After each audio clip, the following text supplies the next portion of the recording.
Hola a todos, hoy preparamos pan de hogaza o de payés sin gluten. Escucha cómo cruje. Y mira el corte que tiene.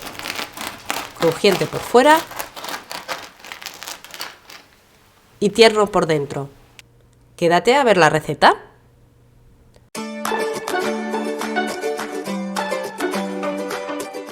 Los ingredientes que vamos a necesitar son harina panificable sin gluten, yo uso la de Ceresín, agua, aceite, levadura fresca o seca sin gluten, psyllium, goma xantana y sal.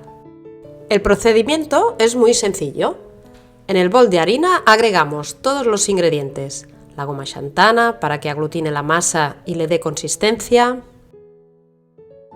el psyllium para darle la elasticidad que no tiene por falta de gluten, sal, yo no se la pongo porque la harina ya contiene sal, la levadura fresca desmenuzada, también se puede poner levadura seca, una tercera parte, pero a mí me gusta más la fresca porque tiene más fuerza y leuda más.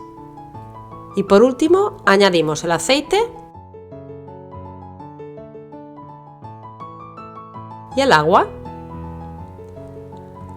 Todos estos ingredientes los vamos a amasar con las varillas eléctricas, las de amasar, durante 15 minutos. Aunque nuestro pan no tiene gluten para activar, es importante no ahorrar tiempo en este paso para conseguir una buena hidratación de la harina y una mezcla muy homogénea. Ya ves que la preparación de este pan es muy sencilla. El secreto para que quede rico como el que te he mostrado está en el horneado. Sigue viendo el vídeo y te daré todos los consejos que debes seguir para que te quede perfecto. Este es el aspecto que tiene la masa después de 15 minutos de amasado. Engrasamos otro bol con aceite, pasamos la masa a este bol, ya ves que es una masa bastante pegajosa, y con la ayuda de la espátula le vamos dando forma de bola y la dejaremos reposar toda la noche en la nevera. Los leudados lentos ayudan a que al comer el pan no notemos ese sabor fuerte de levadura que a veces puede resultar molesto. Tapamos bien la masa con papel film para que no se reseque y hasta mañana a la nevera. Aprovecha este momento para suscribirte a mi canal y ayudarme así a seguir publicando más recetas. Muchas gracias. Al día siguiente sacamos la masa de la nevera y la dejamos a temperatura ambiente un par de horas sin destapar. Y muy atentos ahora porque empezamos con el horneado.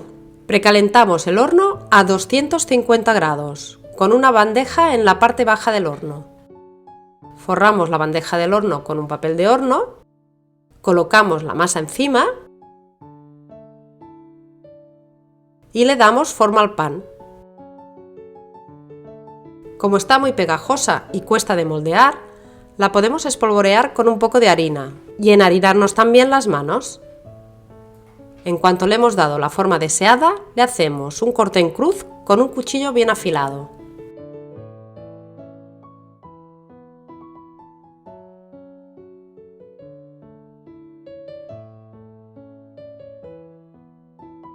Y lo ponemos al horno. Y en la bandeja que habíamos puesto debajo, echaremos un poco de agua para que se cree vapor dentro del horno.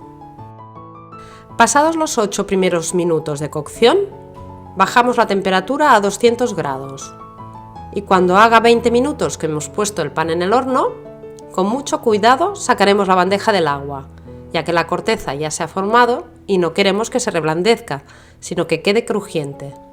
En total dejaremos cocer el pan 60 minutos. Sacamos el pan del horno y lo dejamos enfriar encima de una rejilla y no lo podemos partir hasta que esté frío del todo, porque la miga continúa formándose mientras hay calor en la masa. Ahora ya está enfriado y es el momento de deleitarnos con el olor y el crujir de este fabuloso pan. Y mira el corte que tiene por dentro. Tiene una corteza gruesa y crujiente y una miga bien alveolada y con un sabor de pan increíble. Si te ha gustado esta receta, por favor, déjame un like, compártela y suscríbete a mi canal. Activa la campanita para no perderte ninguna de mis recetas y sigue viendo más cositas que te dejo por aquí.